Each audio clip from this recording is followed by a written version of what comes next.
السلام کے پاس کیوں پہنچے؟ اس واقعے کی تفصیل جاننے سے قبل دیکھنے اور سننے والوں سے التماس کہ ویڈیو کو آخر تک لازمی دیکھیے گا۔ آئیے چلتے ہیں موضوع کے اصل حصے کی جانب۔ دوستو، حضرت عباس علیہ السلام کا حرم مبارک کربلا کے پرانے شہر کے درمیان میں واقع ہے، جسے آج کل مدینۃ القدیمہ کہا جاتا ہے۔ حرم مبارک کی عمارت کا سامنے والا حصہ جنوب کی جانب ہے اور حضرت عباس علیہ السلام کا روضہ امام حسین علیہ السلام کے حرم کے شمالی مشرقی جانب واقع ہے، اور دونوں حرموں کی خارجی دیواروں کے قریب ترین نقطے کا درمیانی فاصلہ 247 میٹر ہے، جبکہ امام حسین علیہ السلام اور حضرت عباس علیہ السلام کے حرموں پر موجود گنبدوں کے اوپر والے سروں کا درمیانی فاصلہ 378 میٹر ہے۔ حضرت عباس علیہ السلام کے حرم کے مشرقی جانب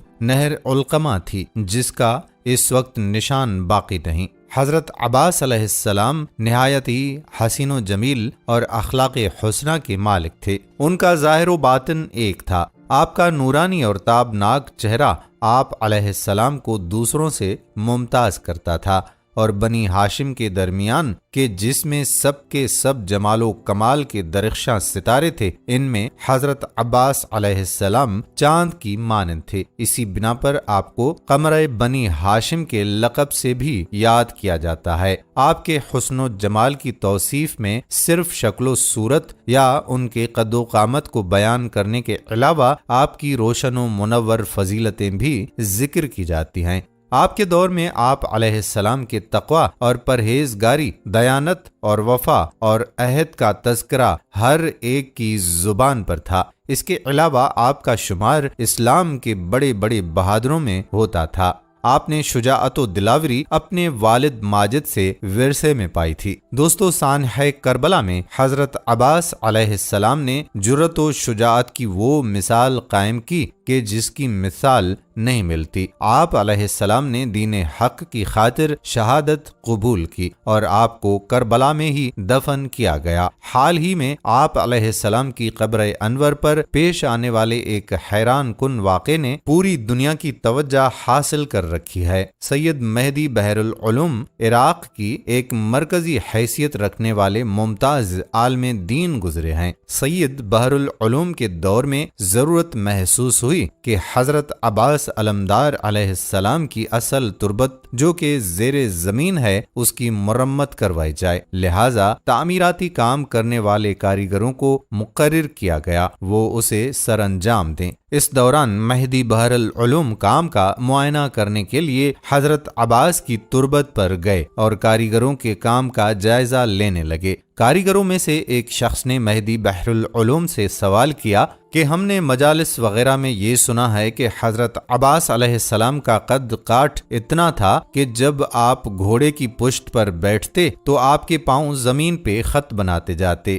اے بحر العلوم، کیا وجہ ہے کہ حضرت عباس علیہ السلام اس قدر بلند قامت رکھنے کے باوجود آپ علیہ السلام کی تربت اطہر کا سائز بہت چھوٹا ہے؟ مہدی بحر العلوم نے جب یہ بات سنی تو رونا شروع کر دیا اور اس قدر گریہ کیا کہ غش کھا گئے۔ کاریگروں نے یہ ماجرا دیکھا تو خوف زدہ ہو گئے کہ کہیں بحر العلوم کو کوئی نقصان نہ پہنچے۔ کچھ دیر کی دیکھ بھال سے بحر العلوم اس قابل ہوئے کہ غشی کی کیفیت سے باہر نکل سکیں۔ جب کچھ طبیعت بحال ہوئی تو کاریگروں نے ڈرتے ڈرتے پوچھا کہ کیا ہم نے کوئی غلط سوال پوچھ لیا؟ بحر العلوم نے کہا کہ تمہارا سوال ٹھیک ہے اور اس میں کوئی غلطی نہیں ہے۔ دراصل حضرت عباس علیہ السلام کا جسمانی قد کاٹ بالکل ویسا ہی تھا جو کہ تم لوگ مجالس میں سنتے ہو، لیکن جب حضرت عباس علیہ السلام کی شہادت ہوئی تو ظالموں نے آپ کے جسم اطہر کے اتنے ٹکڑے کر دیے تھے کہ امام حسین علیہ السلام نے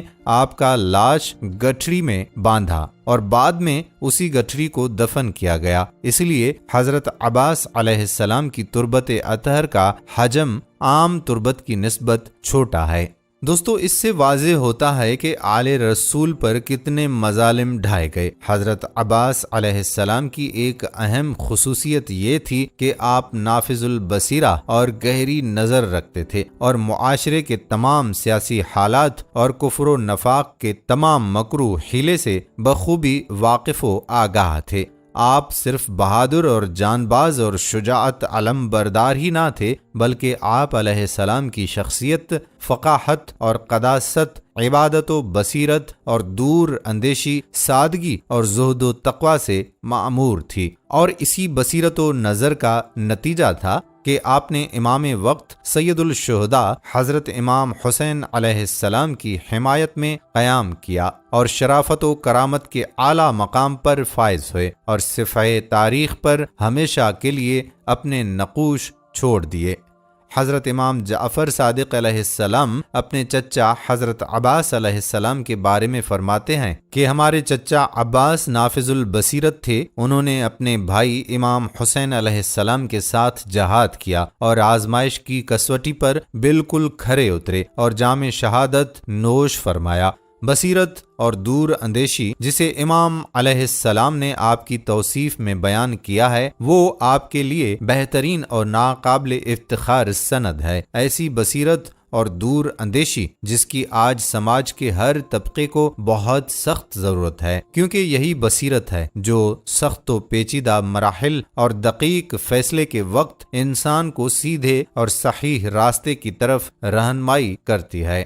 دوستو، کربلا ایک ایسی عظیم درسگاہ ہے جس نے بشریت کو زندگی کے ہر گوشے میں درس انسانیت دیا اور ہر صاحب فکر کو اپنی عظمت کے سامنے جھکنے پر مجبور کر دیا۔ روز عاشور کی تعلیمات ہر انسان کے لیے ابدی زندگی کا سرمایہ ہیں۔ تحریک کربلا کا سب سے اہم درس آزادی، حریت اور ظلم و استبداد کے آگے نہ جھکنا ہے۔ امام حسین علیہ السلام نے فرمایا، عزت کی موت ذلت کی زندگی سے بہتر ہے، اور ظالم کی بیعت قبول نہ کرتے ہوئے فرمایا، خدا کی قسم اپنا ہاتھ ذلت کے ہاتھوں میں نہیں دوں گا اور غلاموں کی طرح تمہارے آگے نہیں جھکوں گا۔ دوستو، ویڈیو پسند آنے کی صورت میں اسے لائک کیجیے اور دیگر دوستوں سے شیئر کرنا ہرگز نہ بھولیں۔ آج کی ویڈیو میں بس اتنا ہی۔ اگلی ویڈیو تک کے لیے اللہ حافظ۔